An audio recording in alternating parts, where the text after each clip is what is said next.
So Panasonic have just released the LUMIX S5 Mark II, and the headline feature of this new camera is its shiny brand new phase detect autofocus system. But is this Mark II enough to justify upgrading from the Mark I? Is it enough to tempt people over from other camera systems? And if you don't care about autofocus, is there anything in this camera to interest you over the cheaper Mark I? In this video, I'm going to address all these questions from my perspective as a working filmmaker, but most importantly, I will also be revealing whether I myself will be upgrading from the Mark I to the Mark II. So stick around to find out.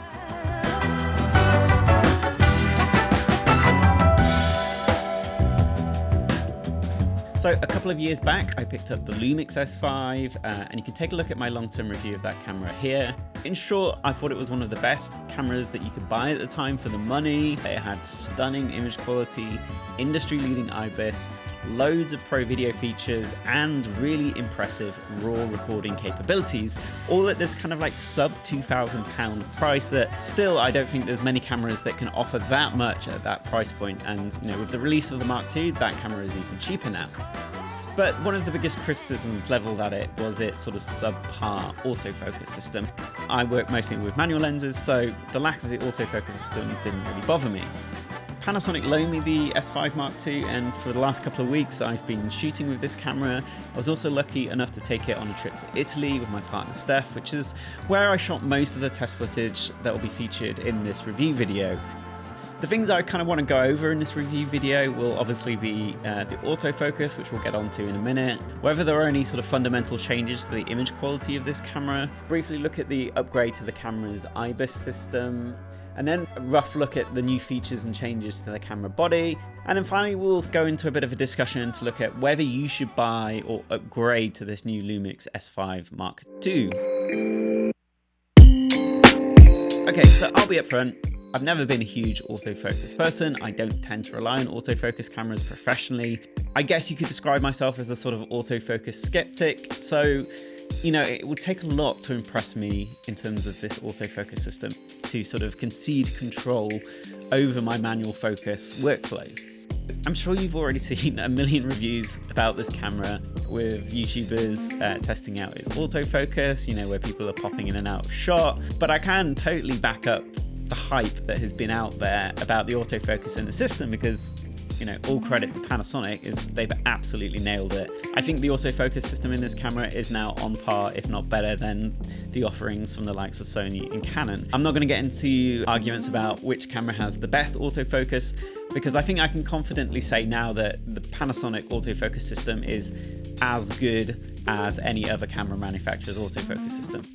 So my test footage with the autofocus system was mostly shot with the LUMIX S 50mm 1.8 lens, and I generally try to throw as much at it as possible and try it out in different situations and more challenging situations. Generally, the camera has a very robust human and face tracking system, which can track people even with their backs turned to the camera. It can quickly pull focus on moving subjects, and you know, if you're pushing the camera in, dollying it in and moving towards a subject, then the camera can keep up with that. Generally, for my use, I found the best settings to use for shooting portraits was to enable the one area mode and then to set the tracking to human rather than face and eye tracking. That way, if the camera or the framing loses shot of the face or the eye, then the autofocus system still tracks the human body in the frame. So basically, if someone turns their back and walks away from the camera will follow them. If you've got it set to face and eye, it will decide to track something else. So the face and eye tracking might be useful if you're a vlogger and you're just sitting stationary in front of the camera and you regularly have to hold stuff up to the camera. If you're holding them up in front of your face, then the camera will competently sort of lock onto those objects, and then when you remove it, it will see your face again and pull focus back onto you.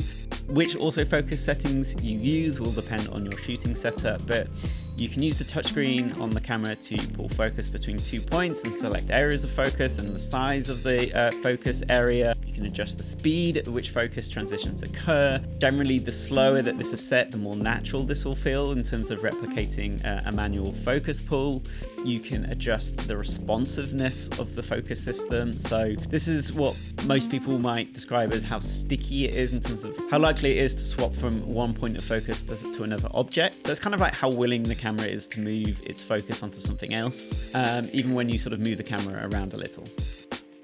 The camera also has animal tracking. It's surprisingly competent, and it does a really good job even locking onto questionably fake animals, which I was kind of staggered by.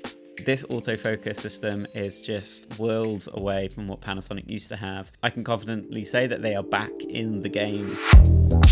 The thing that really astonished me was the performance of autofocus on adapted EF lenses. So I own an EF to L adapter that allows me to use EF lenses on the L mount of the Panasonic cameras. It's the Sigma MC21 adapter. And just out of interest, I chucked on an old EF Tamron 24-70 zoom lens. It's not even a Canon lens, it's a third-party lens. And it kind of blew me away because it performs really, really well. Not quite as well as the native glass, but it held its own. And I was just kind of astonished by that, because whenever, you adapt lenses to other camera mounts, that tends to come with a sacrifice in performance, in focus speed, and focus performance.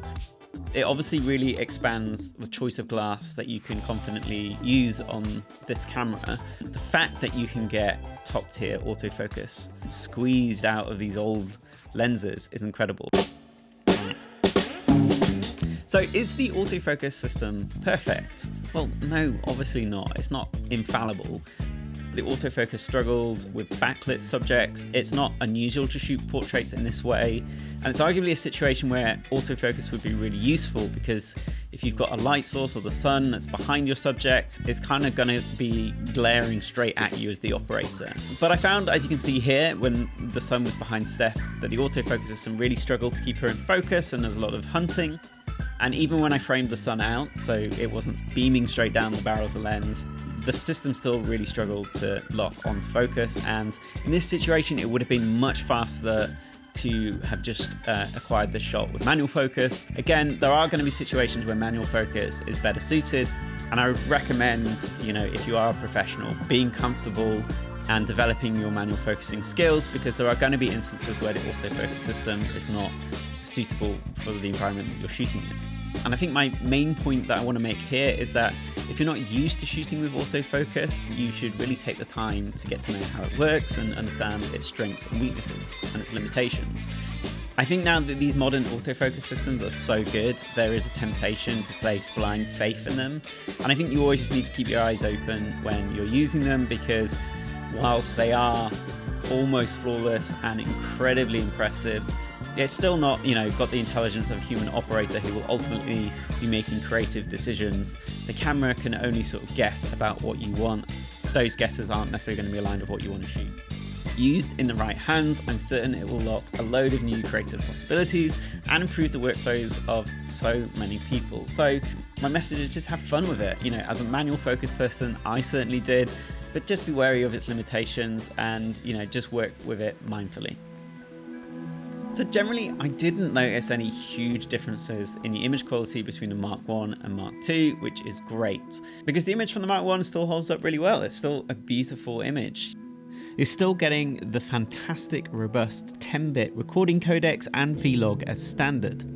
The Mark II has also now done away with the 30-minute recording limit, which is fantastic, especially if you're shooting long-form interviews or events.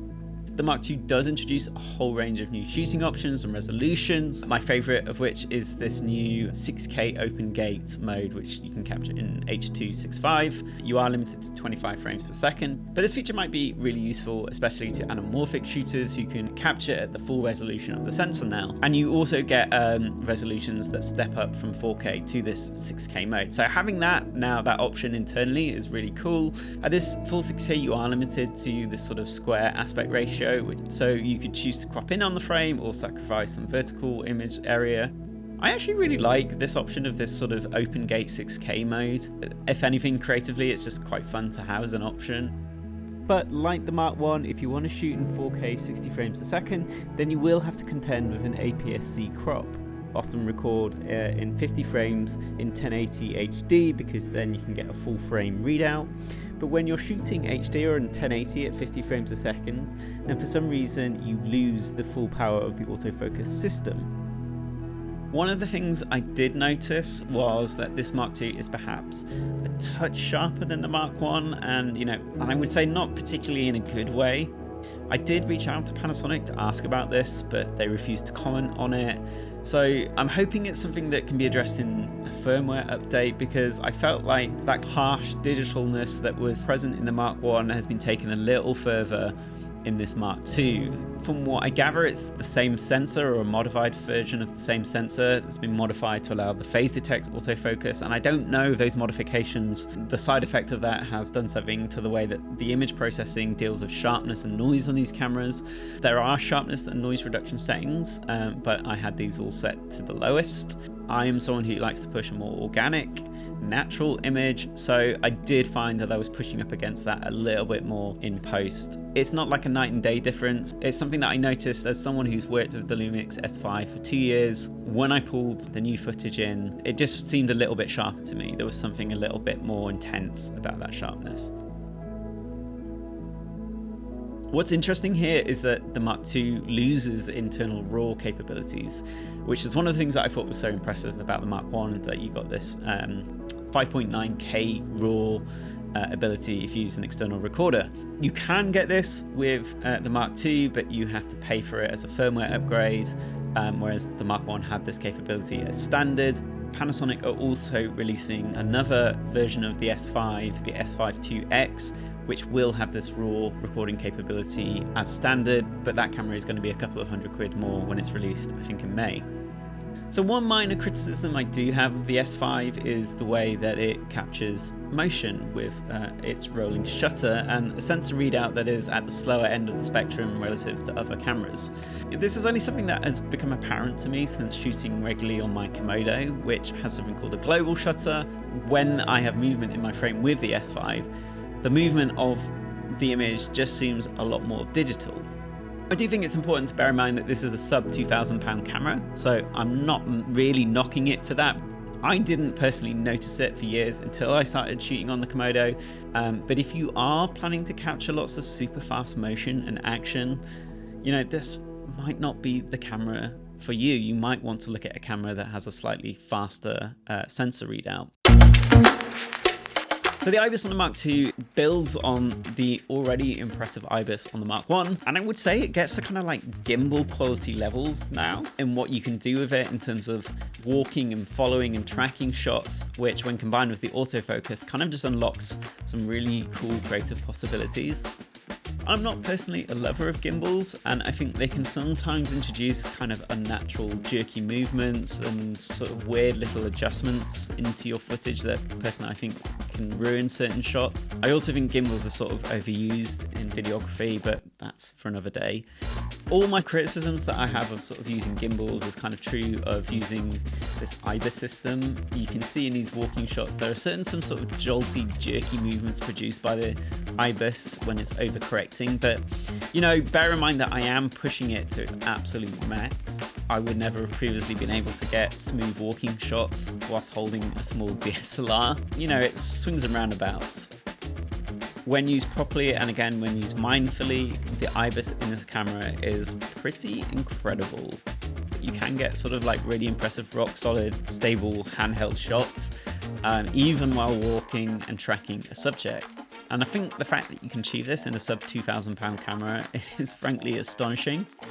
Again, like the autofocus system, my recommendation is to test it out, know what its limits are and how it might impact your footage, know what to look out for and when to turn it off if needs be. But I think the fact, again, that you have this like IBIS system that was already impressive in the Mark I and they've like supercharged it in this Mark II is incredible, and is another great selling point of this camera, over other camera manufacturers.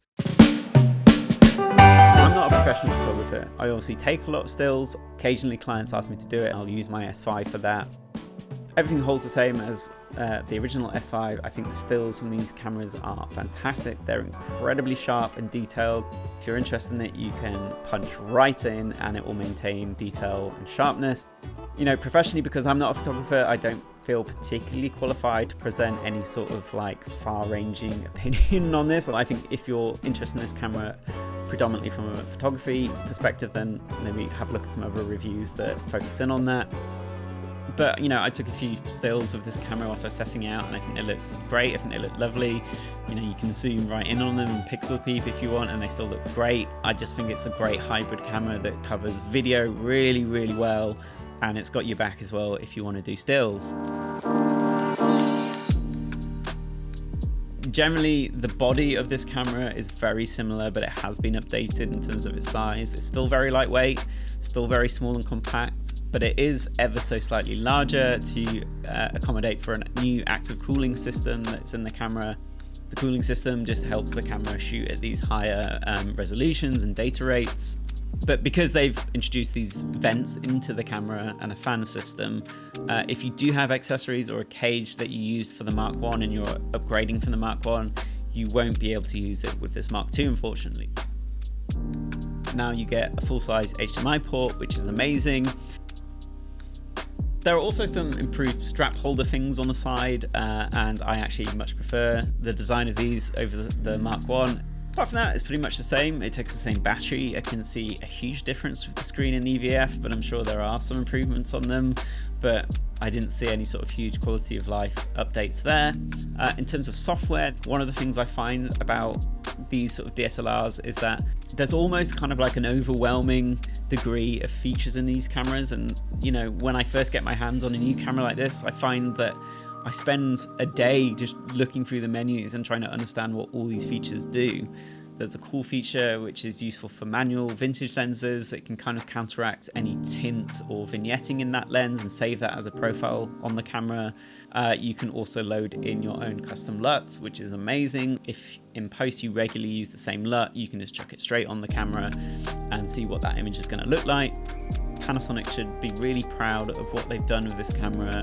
For the amount of thoughts and love that has gone into it, it's clear that they've collaborated and consulted with a lot of the professional filmmakers that use these cameras, because a lot of these upgrades make a lot of sense and they're not marketing gimmicks, so they just will really help people squeeze even more value out of this already capable camera. Thanks, Panasonic.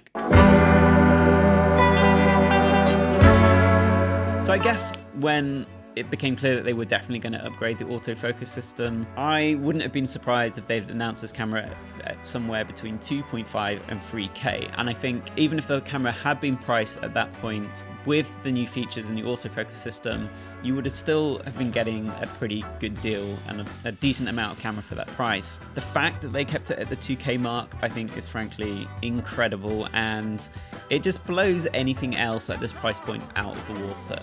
For me, the Panasonic image quality is second to none, and now that they've partnered this with an incredible autofocus system at this price, there's just really no other option that you should go for, I think. It's just an incredible deal for what you get. If you're looking to upgrade from the Mark I, then I think this really boils down to the new IBIS and autofocus system. If you love Panasonic cameras and colors and features, and you need this autofocus system, then this is the camera for you. You should go ahead and pick this up with confidence. But, you know, if you do shoot exclusively on manual glass, then does it make sense going for this new camera when considering you can get a Mark I now for considerably cheaper? If you're just interested in image quality alone and you're looking to save a bit of money or use that money on something else, then I think you'll still be fine with the cheaper Mark I. After all, I still think the image coming out of the LUMIX S5 Mark I is still beautiful, and, you know, the S5 Mark II doesn't really make any huge leaps in terms of image quality. If you're on another camera system, should you consider moving over to the LUMIX S5? Well, you know, if all that was holding you back from a Panasonic camera was its autofocus, then absolutely, you've got no excuse now. You can produce absolutely beautiful work on this camera and, you know, use something that feels like you're using state-of-the-art technology. If money was no object, I'd snap this new camera up in an instant. But because the image quality so far on the Mark II is comparable to the Mark I, I'm gonna hold off for a while because I'm also very interested to see what else Panasonic has up their sleeves. Whether they're going to update their S1H, which I personally think has one of the best images of any camera in its class. Yes, it would be more expensive, but I think that would have my sort of like finalized video setup to use alongside my Komodo. If they don't announce anything in the next 6 months, then I probably will consider upgrading my Mark I to the Mark II. But we'll see how it goes. We'll see how my bank balance is doing in the next 5 months. I don't know what it's like where you are, but I'm definitely having to sort of watch my spending a bit more. And I think one final point I want to make is like new cameras are going to come along all the time, and camera manufacturers are going to try to persuade us that these new cameras make our older cameras redundant, but they don't.